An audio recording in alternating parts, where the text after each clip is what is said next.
Hi everyone, it's Ash, and today we are doing another book review, and I'm really excited. I just finished this yesterday. The Great Alone by Kristen Hanna. Fantastic read, fantastic writer, fantastic storyline, great characters, amazing characters. So we're gonna pour a cup of tea, and then we'll hop into the review. So I have my Yogi Lemon Ginger Tea. This is one of my favorite teas by Yogi. And I always prefer the Yogi teas because I love the quote. So after we pour some water, we'll read that together.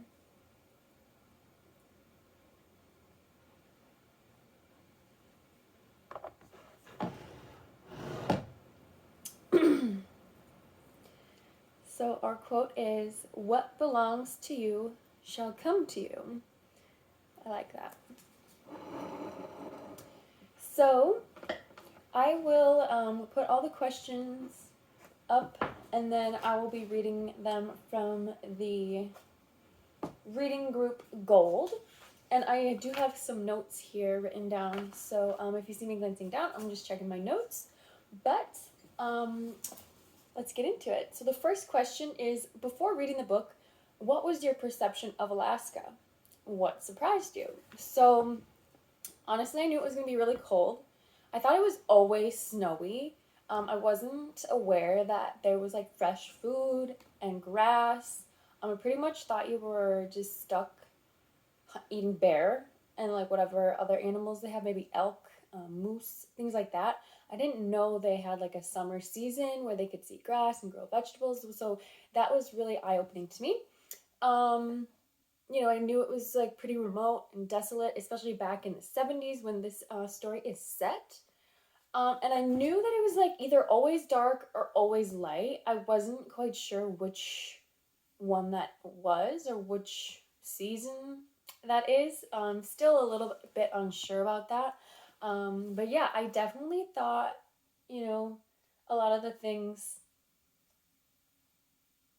in this book were already true, except for the one that really surprised me was that they can grow a lot of fresh vegetables in the summer. So, number two, the wild, spectacular beauty of Alaska, it was otherworldly somehow, magical in its vast expanse, an incomparable landscape of soaring glacier filled white mountains that ran the length of the horizon, knife tip points pressed high into the cloudless, cornflower blue sky. So the author describes the Alaskan landscape with such electric language. What passages did you find the most moving? Did they help you visualize the place or inspire you? Did you find the landscape to be in contrast to the violence of the story? Or do you think it complemented the breathtaking the breathtaking feeling of young love? So, um, Hannah's depiction and description of the landscape in Alaska, I thought was really eye opening and really well done. And so I want you to tell me what passages you thought were the most intriguing and eye opening for you. I am always like a sucker for sunsets. So every sunset passage, I was really just like, wow, I always take pictures. I'm like a sun chaser, so sunsets are really meaningful to me. So those were the ones that stuck out to me. So let me know in the comments which ones you liked the best. And then moving on to number three. What aspects of the lifestyle would you find the most challenging in the wild? How would you handle the isolation, the interdependence among neighbors, and the climate? Would you have what it takes to survive? Um, so where I live is a really rural area. We have like three neighbors on my road, pretty much. So we do depend a lot on our neighbors. We don't get a lot of social interaction. We live in a town of about maybe 200 to 300 people. We do have a gas station and a Dollar General. They built that like 2 years ago now. And like two bars, which I don't go to. So social interaction, like I had to travel at least 40 minutes to go to like a nice town with a grocery store, a library type of thing. Um, but the most challenging for me personally would be the cold. I just really don't like cold, even though where I live, I live in the UP of Michigan. We get a lot of snow. Winter is pretty much like 7 or 8 months of the year. We have a great summer, and I love our summer, so I usually just travel in the winter. And then having to hunt for food. So like a lot of people around here hunt for food, like deer, um, bear, partridge are really common around here.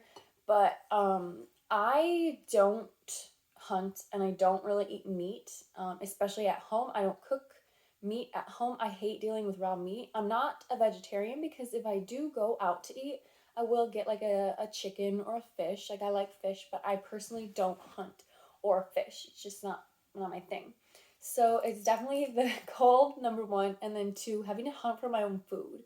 But in the summer, we get a lot of like fruit and stuff, apples, raspberries. We're known for our berries. We get a lot of blueberries, raspberries, boysenberries, things like that. So I do a lot of jams and stuff and just freezing berries for smoothies for the winter. So I really like that aspect of it. That part wouldn't be so bad. But yeah, the cold, especially. um, so let's go on to number 4. So this starts off with another quote. Up here, there's no one to tell you what to do or how to do it. We each survive on our own way. If you're tough enough, it's heaven on earth. What drives the settlers in the Great Alone to Alaska? They're not all desperate people in desperate need of fresh starts like the Albrights, but what could be attractive about this unique way of life for some? What brings Large Marge there and the Walker family? Do you think most are hunting for something or hiding? So, from my point of view, I think a lot of people are hunting for something or more so yearning for something that they either can't get or don't want to get in a more populated area. So, like, uh, self-preservation, just getting away from all of the toxicity, all of the fast-pacedness of living in like a city or a more populated area, especially nowadays with social media and internet. It's just kind of like an escape. Um, and then like they mentioned in the book, a lot of people just don't make it past like the first winter, past those 8 months. They just realize like it's really harsh and you have to be really, really strong to be able to survive in a place like that. So number 5, in The Great Alone, we are transported, excuse me, we're transported by the author to the early 70s with plot elements such as the gas shortage, shocking news headlines, countercultural ideas, and of course, wardrobe choices. If you were present for these years, what was it like to see the snapshots of it in the story? Did it match up with your memories or color the story for you? What would you add? So obviously I'm pretty young. I was not around in the 70s.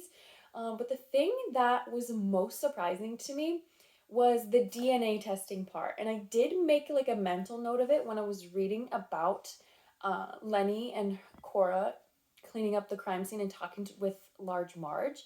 And I was like, wouldn't they just like test the blood and know who's who, But they did make it a point that they had said they have the same type of blood, Ert and Cora, so they might not be able to decide or decipher. But then when they moved to Seattle back with her parents and they're living as the Grants, they did come out with that news piece that DNA sequencing and testing has come out since then. So that was just the part that shocked me the most, because growing up, in the 90s and the 2000s, like it's very much a apparent thing. Crime scene, you go and test for fingerprints, you go and test the blood, blah, blah, blah, blah. So that was just part, like I had a little mental question and then it was resolved when they were in Seattle. And that's also when I want to know your perspective on that. So actually all these questions too. So I want you to comment below and answer these questions for yourself, as I love to continue the discussion and I will definitely comment back. So let's move on to number 6. Did you find Cora's actions and liberated mindset to be in conflict? When we first meet Cora, she's venting about discriminatory credit practices at the bank while sipping from a feminist messaged coffee cup. But we soon discover she's at a tense crossroads in her personal life. What do you think holds her back?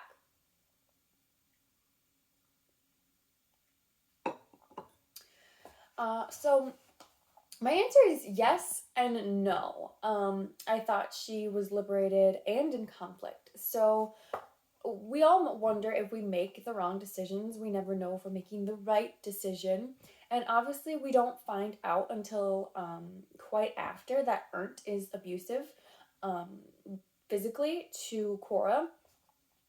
And I just believe that she was tied down by her love for Ernst and who he was before, as mentioned in the book multiple times, as well as her family. You know, we obviously know she loves Ernst, we know she loves Cora, and we know that she loves them being all together. And, you know, but again, from the book,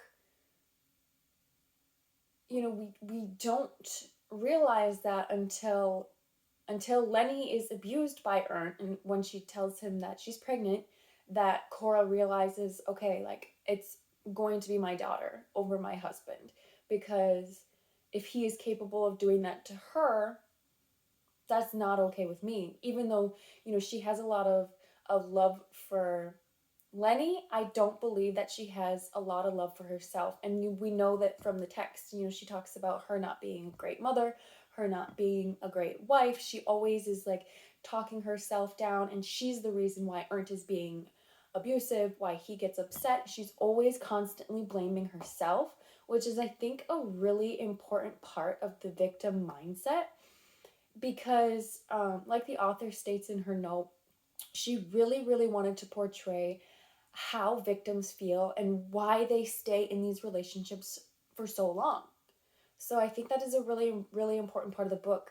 And just to ad lib, one of my favorite quotes from the book is, certain situations don't change a person's character, they only reveal it. So all these situations where Ernst gets upset and starts abusing Cora and now Lenny at this point, it isn't until then that Cora realizes who she really is and who she needs to live for.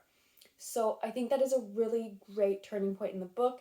It really opened my eyes, and we'll get to some more talking points about that with the next coming questions, because I do have some more to say about that certain chapter and scene in the book, because obviously that's like one of the biggest, that's like probably the biggest climax in the book. So number 7, Lenny sees the complexity of her parents' relationship when in such close quarters with them in the cabin, the rawness of their lives together. Did you think it was going to be the weather or the violence that killed them first? So I thought they were either going to die, either Ernst by suicide or Cora by the abuse. So when Lenny told him that she was pregnant, I really didn't think that Cora was going to be the one to pull the trigger. I thought in my head, because of how Ernst taught Lenny how to shoot, I thought it was going to be kind of like a situational irony that Lenny was going to be the one to shoot him and save the family. I really didn't expect that Cora was going to be the one to do that, but it really shows her true character, like we discussed in the last question. So I thought that was a really great move by Hannah, KRISTIN, because, you know, I really wasn't expecting it. So she did a great job with that one. Number 8. Discuss the forms of love within this book. Crazy and romantic love, neighborly love and compassion, love for the natural world is my favorite, and a mother's love. What else would you add? So I would definitely add self-love, more so with Lenny. So the moment that sticks out to me the most is when Lenny decides that she herself needs to move out, even if she's abandoning her mother, because she will not take the toxicity of their relationship, the toxicity of her father, and how he's treating her mother. You can't treat a person that you love like that, regardless of what has happened to you before.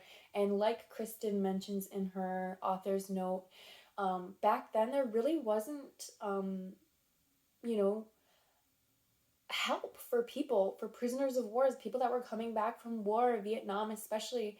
It wasn't well known back then, like PTSD and things like that were really going on and affecting these people, their relationships, and ultimately changing them completely. So I think that's a really important point, is to add self-love into the novel, because Lenny herself, and then we see it with her mother when she decides at the very end of the book to free Lenny. She decides, like, although she knows she's going to pass, she needs to liberate herself as well as Lenny. So I think that is a great topic to add, is self-love. Number 9 starts out with a quote here. A girl was like a kite without her mother's strong, steady hold on the string. She might just float away, be lost somewhere among the clouds. If you have faced the loss of a loved one, did you find this quote to have special resonance with you? What did the author get right about this sentiment? How else would you describe a mother's influence? Did Cora serve such a role for Lenny? Why or why not? Did your ideas change throughout the book? So, I've lost my grandparents and stuff, but I was pretty young. But I really have only lost my dogs that were true, like, literal soulmates of mine. Like, they were my best friends. I did everything with them. And they're both passed away now in different situations. One was a couple years ago, one was a few months ago. And I'm still so broken up about it. I still cry often. I think about them all the time. But again, I really did feel lost after it happened, especially for a few months, because they're a part of your routine, they're a part of your life. So having to lose someone as special as your mom, like the relationship that they had, two peas in the pod, it's something that's inexplainable to me. And you kind of have to just find a new routine, find your new life, find your new self, who you are, when somebody does like that leaves you. It's really, really hard. No matter who it is, no matter, if they're an animal, if they're a dog, a cat, a hamster, because they really do become a part of your family. So it's really hard to lose something or someone so special to you.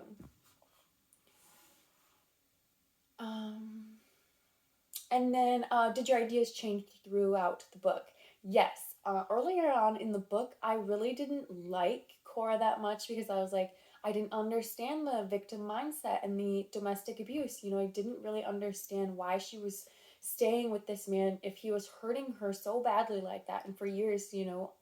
So, and it wasn't until, like, maybe halfway point, and especially at the end of the book, when she does that for Lenny, when she shoots her own husband, who she's been constantly going back to, that my feelings really changed for Cora, because you realize, like, she was just a person, and she was trying to keep her family together, and she was trying to keep herself together, have her daughter have a father, who she loved, and especially who he was before the war, like she mentions in the book a lot. So I think that's really special. Number 10, I want you guys to answer. I'm really interested in learning your guys' answers. Lenny and Matthew compare their friendship with Sam and Frodo from The Lord of the Rings, but what other couples from literature do you think they'd fit neatly into the roles of? This one I'm really interested in, so let me know in the comments. Number 10, who you think their friendship or relationship compares to literarily. Number 11, this is dangerous, she thought, but she couldn't make herself care. All she could think about now was Matthew and how it felt when he kissed her, and how much she wanted to kiss him again. Do you recall your own days of young love and that rush of feeling? Do you think the experience is universal? Yeah. So when I was reading that, it really made me think back to my, like, 8th grade crush. Me and my friend would sneak out at like midnight, 2 a.m. Because they didn't really live far away, maybe like a quarter mile. So we would, like, text, on our flip phones, on our slider phone, hey, meet us at the park by the house or whatever, and we would, like, make out in the slide. Or one time we, like, pitched a tent and we all, like, kissed in the tent. Not, just like me and our crush. Maybe I should edit that part out. But yeah, it really did give me the little feels and the butterflies and the reminiscence of young love for sure. Number 12, how did the building of Ernst's Wall affect you as a reader? Did you find that the construction heightened the suspense, or was it suffocating?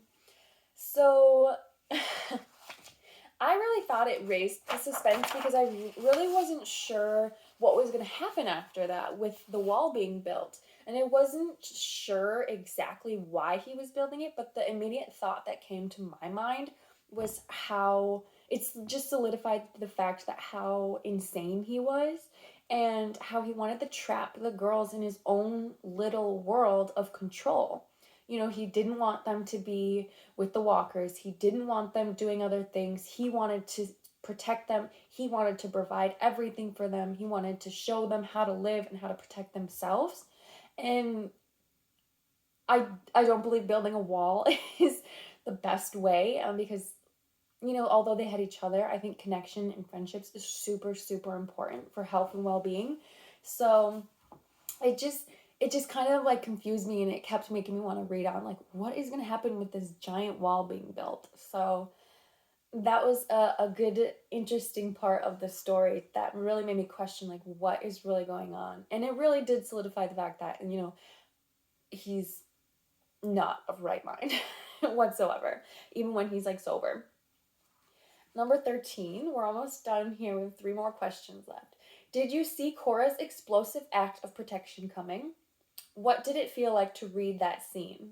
As a parent, do you think you'd be capable of the same act or be able to write such a confessional letter? So like I mentioned earlier, I did not see that act of protection coming. I thought it was going to be Lenny to pull the trigger. It was insane to read this scene. Like I knew that he wasn't going to be happy when she told him that she was pregnant, especially by a walker baby, or a walker boy, excuse me. But that scene was just, it was the climax of the point. It was all the way up here, and so it was crazy. And although I'm not a parent, I've in certain situations I thought I don't think I could ever kill somebody, just out of like anger or spite like that, but I probably could if that he was going to hurt my daughter, like, or even a son. That is just like Lenny mentions in the book, and then they come back to it. When you have your own child, it just really makes you realize, like, you would do anything in the world to protect them and make them feel okay, make them feel safe, etc. So, and also, you think you'd be able to write such a confessional letter? If I was on my deathbed, probably, to save my daughter's life, absolutely. I would definitely do that. And I don't want to say that they were cowards for hiding away, because they were protecting themselves. But food for thought. And then number 14, did you hold Lenny responsible in your mind for any of Matthew's misfortune? Why or why not? How did Lenny show her devotion in the end? Did you anticipate the kind of future that is set in motion for them at the close of the book? Okay, so first of all, no, I never even thought, even when the situation was happening, that it was Lenny's fault at all, because she was the one that screamed, no, no, no, to just go look for help. And he was the one that continued to climb down in the hole to try and help Lenny. And I was expecting him to be dead, especially when he wasn't moving after she cut his backpack straps off. I was really just like, what's gonna happen? What's gonna happen? And so when Lenny went back to Alaska, I wasn't sure how the court situation was going to play out. I'm really happy with how the author did that, because she actually brought it to court. She didn't just get the charges dismissed right away. And like Large Marge says, it's really important to have people in high places. Like, having money and having people, having good connections will get you really, really far in life. No matter how bad that sounds, it's really important. That's why it's really important to be nice and cordial and inviting to really anyone you meet, because you never know who they are, what position they hold, and what connections they might have. So, and also, did you anticipate the kind of future that is set in motion for them at the close of the book? The way she wrote it was made me so happy because she just wrote it in Lenny's like memoir letter back in 2009, so like maybe 30 years after she goes back and discovers that he's still alive, he still knows who she is, he's still in love with her, and likewise she's in love with him. So I thought that was really, really special to find out that they were able to have more children together, that they're still living a beautiful life together. So that made me so happy. I love when books end on a good note. Um, we all just want to feel good. Despite all that happened in the previous book, or in the previous in the previous writing, I guess, early on in the story, I am really, really happy that she decided to have them be together because that's what we were all hoping for, right? I mean, good job, Kristen. I'm really happy. This book makes me want to read more of her works. I've already circled a few in the front that I really want to go and purchase. So this book is great. And the last question, number 15. At the end of the story, Lenny ends up back in Alaska. Do you think there's an ultimate place where people belong? How would you know if you got there? So I believe that we are all connected to geography in a certain way, a certain place in the world that makes us feel great, that makes us look great, that makes us, just wake up every day thankful for what we have, where we are, who we're connected to, the culture, food. Is a great thing too, especially. So I really do think that people are connected to geographical places. My personal place, and let me know if you feel connected to a certain place in the world, like a region, a state, a culture, anything like that. I'm super interested to know. My place, I feel, is Mexico. So my family, my mom was a foreign exchange student from South America in Colombia, and I just visited there like 2 years ago in 2020 or 2019, and when I would hear people speaking Spanish, it made me really, really happy. Although I just didn't feel super connected to Colombia. I always thought, I would go back because I have family there and stuff, but like I just really didn't feel connected to the place there. I liked the people, they're super nice. I liked the language, not so much the food. I didn't really like Colombian food. But then earlier this year, my boyfriend and I, we went to Mexico, and I completely fell in love. We went to Tulum, and then we flew into Cancun and then went to Tulum. But I instantly felt connected to the nature, the flora and fauna, the people, especially the culture, the colors. The food is amazing in Mexico. The food in Mexico is fantastic. So fresh, so delicious, so unique. Of course, there's like great guacamole, there's great tacos, there's great local fish. It's absolutely fantastic to me personally. I just loved it. Loved everything about it. I loved riding the bus. I loved, just walking around the city, even though Tulum is like a very like tourist central city. My favorite part was like we rented bikes. My favorite part was like going into the little barrios and the little neighborhoods with all the colors, the different like just little houses and pueblos and all the dogs like just walking around, like all the little businesses, the little taco trucks, little dessert trucks, the fruit stands especially. There's this one guy, we went to him almost every day and we got a fresh coconut and some paletas. So it was fantastic. It was amazing. And I absolutely do believe that people are connected to certain geographical places. Like I'm a Leo, not that that matters. But I've always loved the sun. The sun is shining on me really, really great right now. This is why I put my desk right here, is to catch all this sunshine. So let me know in the comments what you thought of the book, and let me know your answers to these questions too, because I'm really interested to know, and I love to continue the discussion. And I hope you guys like this book too. Stay tuned for more book reviews, and I'll stay tuned to your comments. Thank you. Goodbye, friends.